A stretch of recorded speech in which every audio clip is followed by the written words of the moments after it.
When rebellion dies, we're going to read 3 stories in the Bible that illustrate this example. And the first one will be the story of Judah's sons. This begins in Genesis chapter 38. Now, the setting here is, this is right after Joseph was thrown into a pit by his 11 brothers. Now, they sold them to the Ishmaelites. And the Ishmaelites, they came from Abraham and Hagar. Now, it then says that the Midianites sold them to Potiphar's house.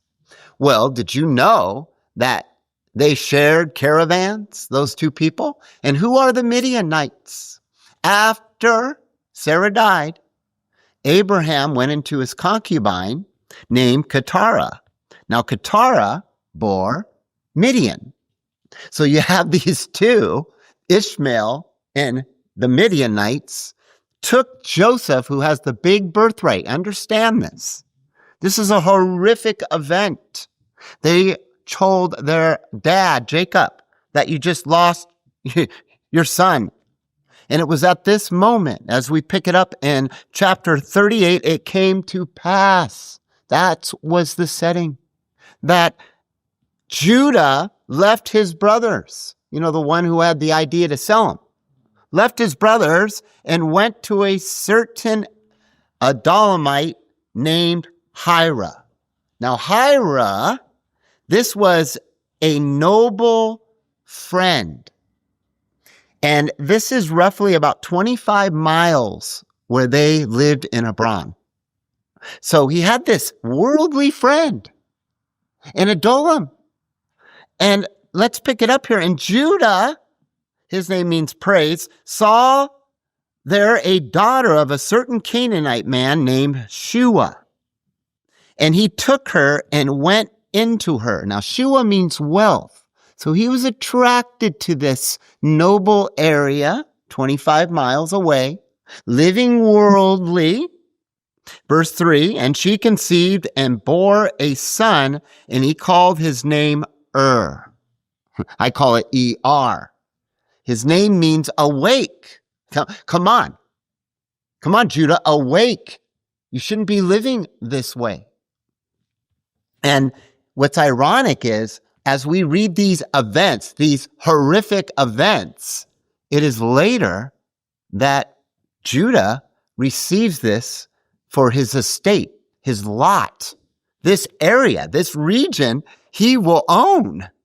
And we know that in Acts 17, that before this event, before the foundations of the earth, God knew all the boundaries of all the countries on earth. And he knew the 12 tribes and what they would occupy. So God knew that he could turn this around because God's a sovereign God. Understand that as we go on. So and she conceived again and bore a son and called his name Onan. Now his name means strong. This is his second son. And at this time he's living there for months and years. And then he moves down to near the hillside. And she said again and conceived and bore a son, and she called his name Shelah. Now that means request. And she was at Chezib when she bore him. Now Chezib, this hilly area, just miles away from where he first went, that means falsehood. A little hint, Reuben, you're living in falsehood, living in the world, not doing what your destiny wants.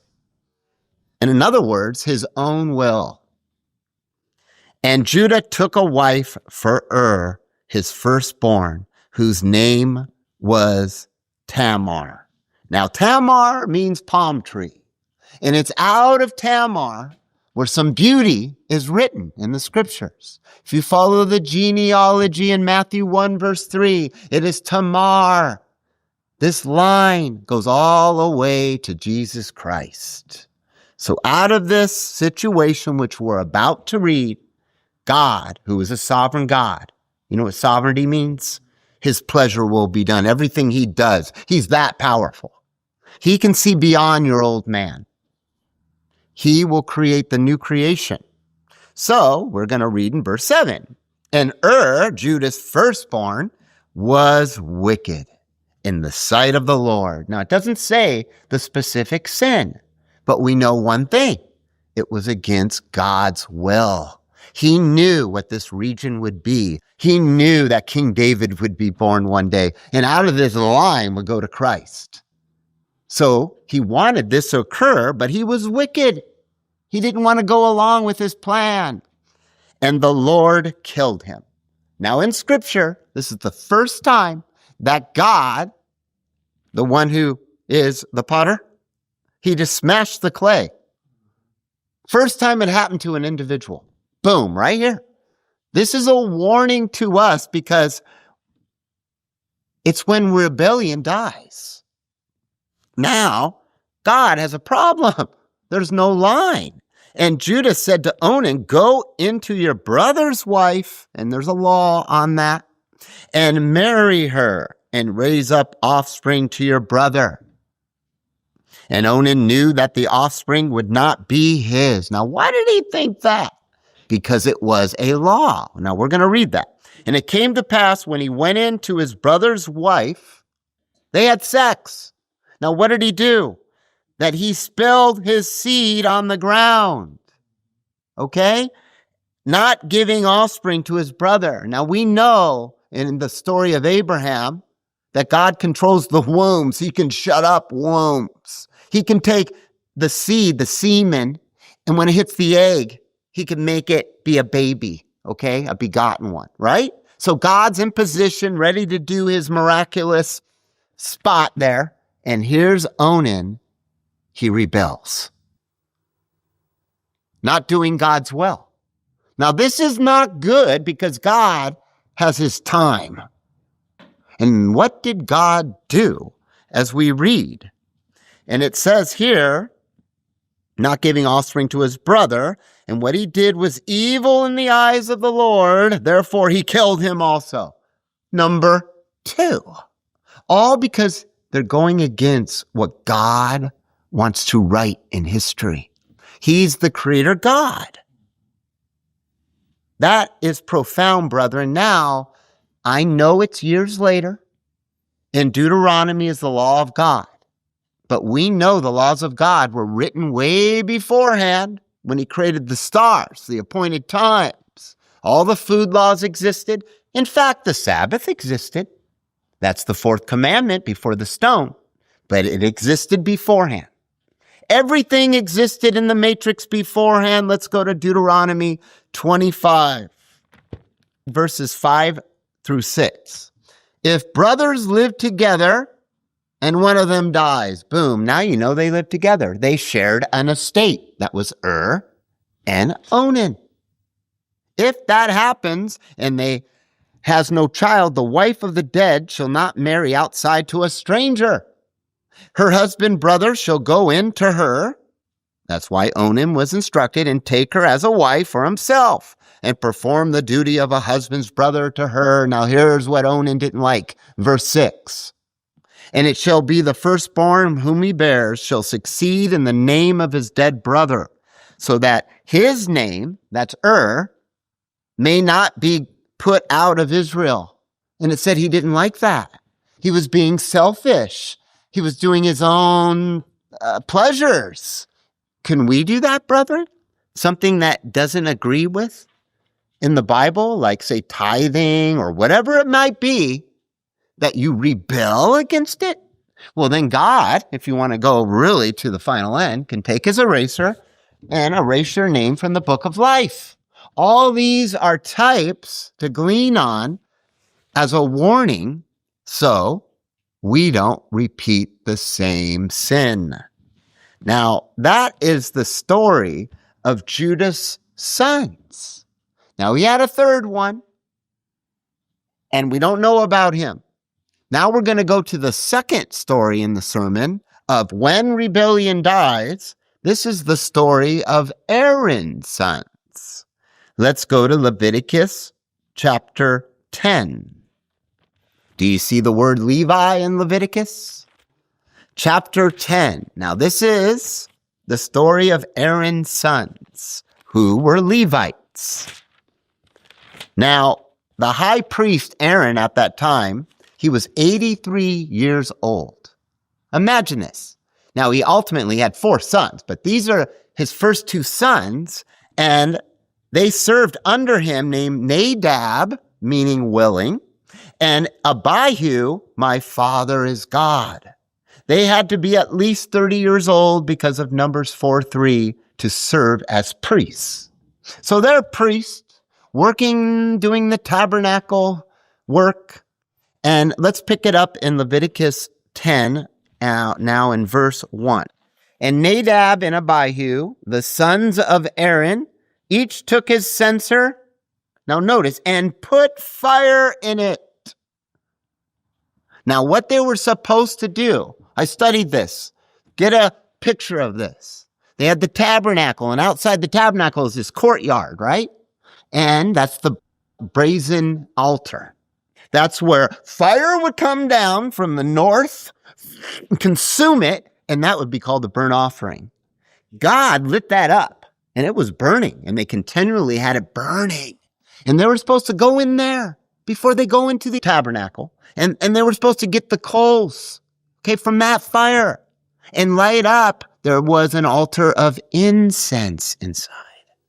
But what did they do? Let's read it. And put incense on it and offered, what did they do? Strange fire. So in modern terms, they brought their own little Bic lighter, okay? And they lit it. Now, this is significant because they did it before God. Now, this is their own glory. It wasn't God's fire that's all burning inside of you, working with your spirit.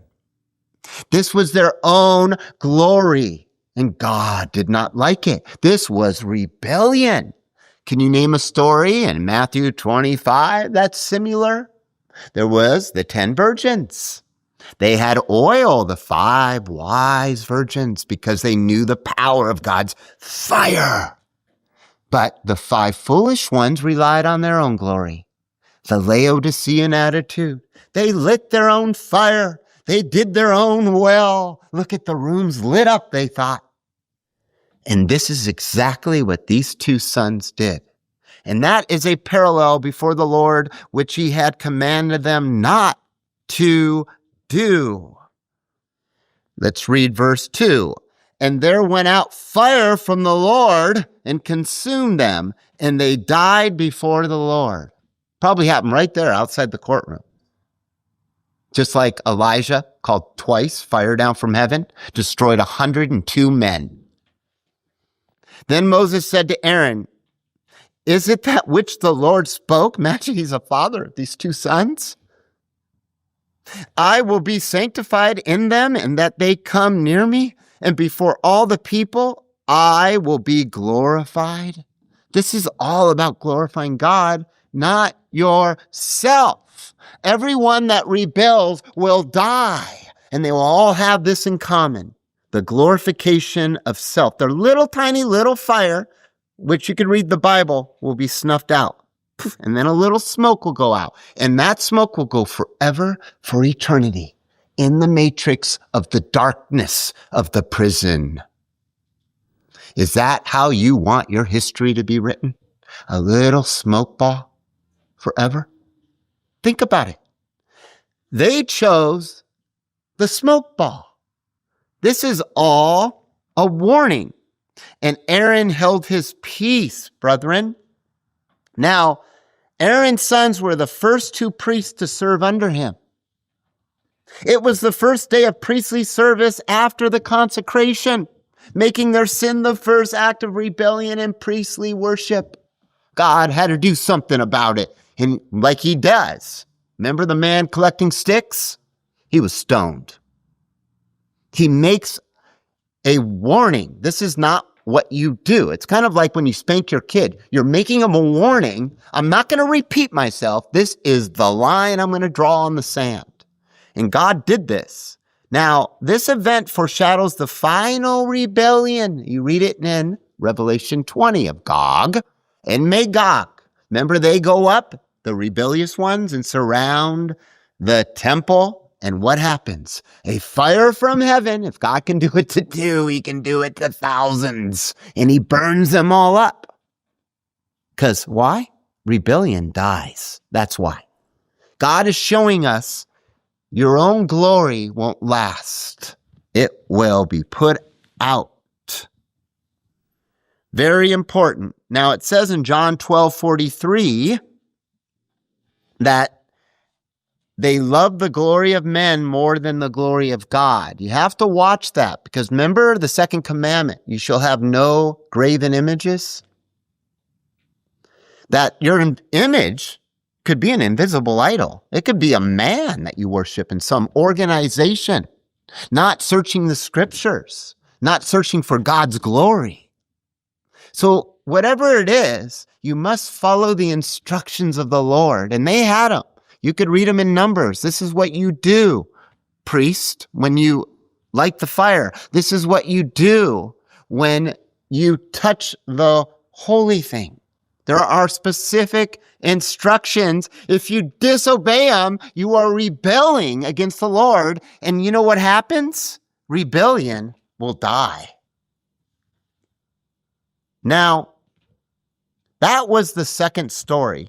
Let's go to the final story of the sermon. And I could read many more stories, but we're just picking 3 today.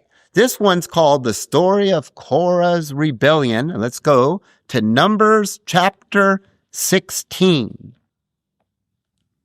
Now, the timeline here, which is very interesting, this is after, about 2 months after, they sent out the 12 spies.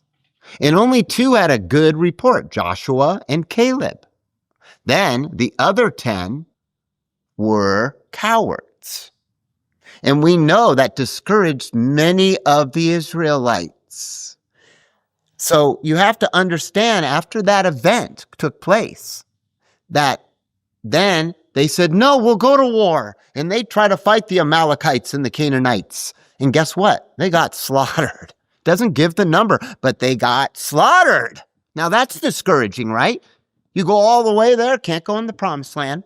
Then you go against God's will and you get slaughtered. Then there was a third thing. There was disobedience and God had them wear tassels. And God basically was saying, you want to be physical? You're acting physical? And they had to wear the tassels. So this is all leading up to the event where Korah, the rebellion occurs. Let's now read it in Numbers 16. Now Korah, now who is he? Korah, his name means baldness. Hope I'm not a Korah. And we have here, it means barren, basically. He's not bearing fruit. Now, what tribe was he from? He was from Levi.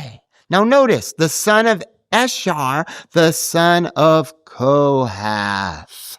Now we'll read about the Kohathites. What they did, the son of Levi took both Dathan and Abiram, the sons of Eliab, and On, the son of Peleth, sons of Reuben. So we have 2 tribes here. Now Reuben lost their birthright because what he did, sleeping with dad's concubine. So you have the rebellious ones here. Verse 2. Even they rose up before Moses with some of the children of Israel, 250 leaders. This is significant. Of the assembly, chosen men. Why did God put that there? I highlighted that. Chosen men of the congregation, men who were well known. Do you imagine that in a big organization today where they had a conference and you had 250 elders of the congregation, chosen men, right? And little me goes, we should keep unleavened bread as a festival. Now, who would win in that battle amongst human logic? How could they be wrong? These are the chosen men that are ordained by God. This is exactly what happened here. I've been told once when I had a truth to someone, don't be a Korah, Randy. Well, what about the 250 men that were with them? Now, what happens here? It says And they gathered themselves against Moses, you know, the one that had the staff and the Red Sea parted, and against Aaron. So they were against the high priest as well as the civil leader. Rebellion, and said to them, you take too much upon you, since all the congregation are holy. We're all holy, right? Are you holy? See how good that sounds? It says, every one of them, and the Lord is among them. Why then do you lift yourselves up? Now that's a big claim right there. He's claiming that Moses and Aaron did it themselves, not God. Above the congregation of the Lord? It's quite the opposite what's occurring here. They're lifting themselves up. And when Moses heard this, he fell on his face. Do you imagine that? I want to explain to you why they are rebelling. Because the Kohathites, I'm going to read to you just a part of Numbers here. I'll summarize it. They were servants of the priest. They weren't priests. You know who priests were? They were Aaron and his sons. Now, it says in Scripture, Aaron could go in and touch a holy thing. Their sons, the priests, could go in and touch a holy thing. Now, Kohathites, they came in, and guess what they did? They would move them. They were covered, and they couldn't touch the holy thing. Okay? Korah, who was one of them, didn't like that. He wanted to touch the holy things. He was going against the instructions of the Lord. Let's read verse 5. And he spoke to Korah and to all his company, saying, even at daybreak, the Lord will show who is his. Okay, it's a challenge. Just like Mount Carmel with Elijah and the prophets of Baal. And who is holy? And will cause him to come near to him. Even him whom has chosen will he cause to come near to him. Do this. Take censers. This is the game rules of the challenge. Korah and all your company, and put 5 in them, and put incense in them before the Lord tomorrow. Now, what do incense and all that? What is that picture? Our prayers to God, our communication. And it shall be the man whom the Lord chooses, he shall be holy. You take too much upon you, the sons of Levi. See? Sons of Levi. And Moses said to Korah, hear now, you sons of Levi. Is it too little a thing to you that the God of Israel has separated you from the congregation of Israel to bring you near to himself to do the service of the tabernacle of the Lord? See, they wanted to do more. And to stand before the congregation to minister to them? And he has brought you near, and all your brothers, the sons of Levi, with you. And do you seek the priesthood as well? That proves it right there. You want to be doing Aaron's things? You want to touch the holy things? Therefore, you and all your company are gathered against the Lord. And what is Aaron that you murmur against him? Against the Lord is the sermon. It says, when rebellion dies. These are rebels, brethren, and they're coming up from within what? The congregation, not from outside.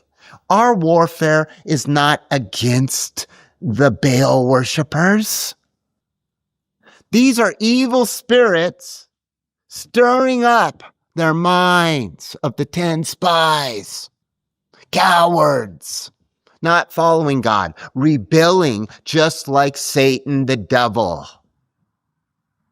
Now, that was verse 11. Let's go down to verse 28.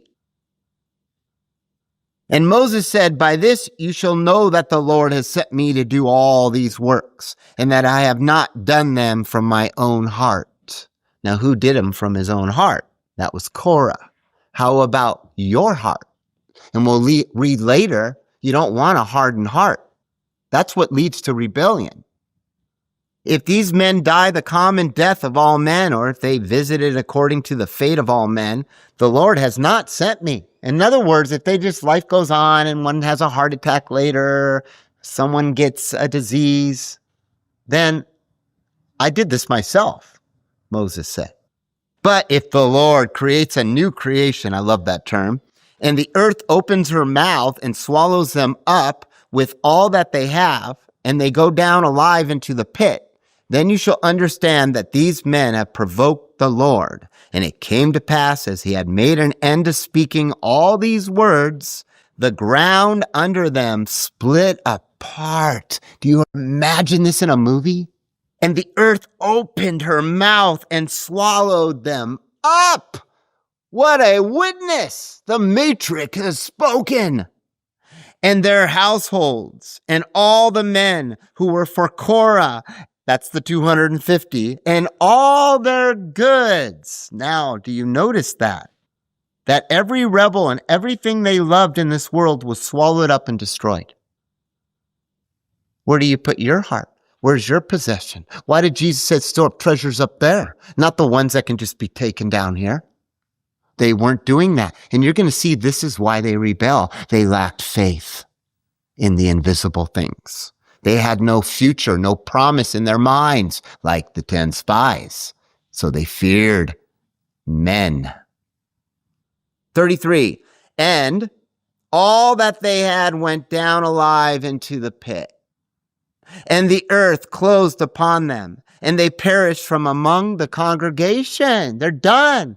That's just like the unpardonable sin kicked out of the body of Christ, just like Christ vomited them up, it said in Laodicea, if they don't change. It's the same thing. These are all warnings to us. Now let's go to verse 41 to finish this account. 41 to 50. But on the next day, now notice, on the next day, okay, imagine this happened. You just saw 250 men and you saw Korah and all that, and they lost everything. Imagine that. But the next day, this is unbelievable. The congregation of the children of Israel murmured against Moses, against Aaron, saying, "You have killed the people of the Lord." This is just like the scribes and the Pharisees, the popularity, man following man. And it came to pass when the congregation was gathered together against Moses and against Aaron, they looked towards the tabernacle of the congregation, and behold, the cloud covered it, and the glory of the Lord appeared. And Moses and Aaron came before the tabernacle of the congregation. And the Lord spoke to Moses, saying, "Get away from this congregation, so that I may consume them as in a moment." And they fell upon their faces. And Moses said to Aaron, "Take a censer and put fire in it from the altar, and put an incense, and go quickly into the congregation and make an atonement." Jesus is our atonement. Moses represents God. Aaron represents Jesus here. For them, for wrath has gone out from the Lord. The plague has begun. People were dying. And Aaron did as Moses commanded and ran into the midst. In the midst of the 7 candlesticks, the congregation, right, is Christ. They didn't have Christ in their middle mindset, right? The door was shut, like the Pharisees. So Aaron went in there of the congregation, and behold, the plague had begun among the people, and he put an incense and made an atonement for the people, and he stood between the dead and the living, so they were dropping, and the plague was stayed. This is exactly what happened. Remember when David numbered Israel? Remember that? And then God had mercy. Now, in that plague, 70,000 men died. That's a lot of men, a lot of graves, okay? Is this real to you when you read the scriptures? Well, how many died here? And those who died in the plague were 14,700. Besides the ones who died about the matter of Korah. And Aaron, that's the high priest, returned to Moses to the door. Who's the door in John 10:9? Jesus Christ. They returned to Jesus. And the plague was stayed. Does God mean business? Why did he record this for us here? Because it's when rebellion dies. He wants to know what happens when we rebel. Now, we don't do that. We practice righteousness. We have the new creation. But just don't think because you're in the congregation that you are freed. You must endure to the end. Here's others in the congregation. They stopped looking up and they started looking towards the leaders, the men, the ones that twist doctrine, change things, speak to us smooth things. We are living in these times now. These are 3 stories that show us when rebellion dies. Now, for the latter part of the sermon, I want to go to the New Testament, the New Covenant. And we're going to go to the book of Hebrews, ones from beyond. He's writing to the church, to the first fruits. Hebrews chapter 3, 8. Let's begin. Harden not your hearts, Korah did, as in the rebellion in the day of temptation in the wilderness. And I know it wasn't the only story. There's a few others there. Where your fathers tempted me and tried me and saw my works 40 years. Because of this, I was indignant with their generation and said, they are always going astray in their hearts, and they have not known my ways. So I swore in my wrath, if they shall enter into my rest. Beware, brethren. There it is. That's why the sermon, that's why we have these accounts. Lest perhaps there be any of you an evil heart of unbelief. Remember that word, unbelief, in apostatizing from the living God. And those are the ones that will believe the man of sin. Rather be encouraging one another each day. Now, how do we do that? We encourage one another with the kingdom, our future, our hope, while it is called today, so that none of you become hardened by what? The deceitfulness of sin. You know what that is? That's the bribe. That's what it is. Every sin has a bribe. Why do you think a homeless man takes drugs? Because he feels good for that moment. There's a bribe involved. Why does a prostitute sleep with an 80-year-old man? Because there's a bribe involved, the love of money. Every sin has a bribe. And you can be deceived by it and then rebel, and then you'll have an ending. For we are companions of Christ. He's the one that's living. If we truly hold the confidence that we had at the beginning, steadfast until the end, that's the key. Running a race, finish the finish line. As it is being said today, if you will hear his voice, do not harden your hearts. That's the 3rd time he mentions it here. Notice, as in the rebellion. For some, after hearing, did rebel, but not all who came out of Egypt with Moses. I can name 2, Joshua and Caleb. Moses is another. It says, but with whom was he indignant for 40 years? Was it not with those who had sinned, whose dead bodies were strewn? That's thrown down. They were thrown down right into a pit. It opened up. In the wilderness. So that's a type of the lake of fire. And to whom did he swear that they would not enter into his rest? Now here's the reason why they rebel. You ready for the answer? Except to those who had disobeyed, so we see that they were not able to enter. Why? Because of unbelief. They lacked faith. Unbelief. How about you? Do you believe? Or is it just a word? He's invisible. We see through a glass darkly. Do you believe? What did James say? I will show you my faith, my belief, by my works. And those works are of God. I'll show you my fruit. How will you know them? By their fruits. Are you developing the ways of God that they forsook? The ways, his righteousness, which are far through the door and way up there? Are you longing for those? Are you craving those every single moment? How did this week go? Were you on fire for the Lord?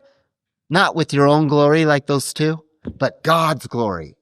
Every single moment. These are the heroes of faith. Are you going to be a hero of faith? Or are you going to be a rebel that dies? It's 2 trees. It's 2 choices. They're set before you. Don't think they're not. We have chosen life, brethren. And lastly, in the sermon, at the very end of the book, let's go to Revelation 21. We read all those that rebel. Really, you can summarize it. These are all the rebels. Let's go to chapter 21 and verse 8. But the cowardly, that was the 10 spies. They're cowards, wimps, okay? They go like this and their muscle goes the other way. Seriously, this is what happens. And unbelieving and abominable and murderers and fornicators, they love sex. And sorcerers, look at that. What did he say to the rebel King Saul? Witchcraft. Rebellion is witchcraft. That's the sorcerers. They always want a poof, okay? Poof. Take this pharmakeia. Poof. It doesn't solve anything. The result is a pit, and you go down in it for all these. It says, and idolaters and all liars shall have their part in the lake that burns with fire and brimstone, which is the second death. No root of memory will be left of them. It all burns up in 2 Peter 3. You could look at it. Everything of this matrix, everything that we have, every palm tree, every river bank, it's all going to be burned up, even outside of the atmosphere. All of it, of the corruptible universe. It says it all burns up. So you invest in that, you're a rebel. What are you investing in, brethren? So my sermon today illustrated 3 stories. The good news, the gospel is the good news of this message, is that God is sovereign. All his pleasures, in the end, he's the one that will rule in righteousness. He has this all solved. If there's a Judas Iscariot, he'll replace him with a Matthias. If Peter didn't want the kingdom, he would have been replaced. We all have free moral agency. In the end, it's God who's supreme. He will rule. He will have he has the 12 already in New Jerusalem. He'll have 12,000 under each one. And these are all those that look up and they love God. So in this story, we had the first one, the story of Judah's sons. Out of this sin, out of the deception, Reuben would later inherit that area. Isn't that amazing? Also came the line of Christ through Tamar. Now the second story, the story of Aaron's sons. Out of strange fire, their own glory, they were replaced. Came the lesson that only God's Spirit makes worship holy, not your own. And for the third story, the story of Korah's rebellion, out of rebellion, brethren, out of that, there were some of the sons of Korah that didn't go with the rebellion. And they wrote 11 psalms. They follow God. They endure to the end. Brethren, heed the warning when rebellion dies.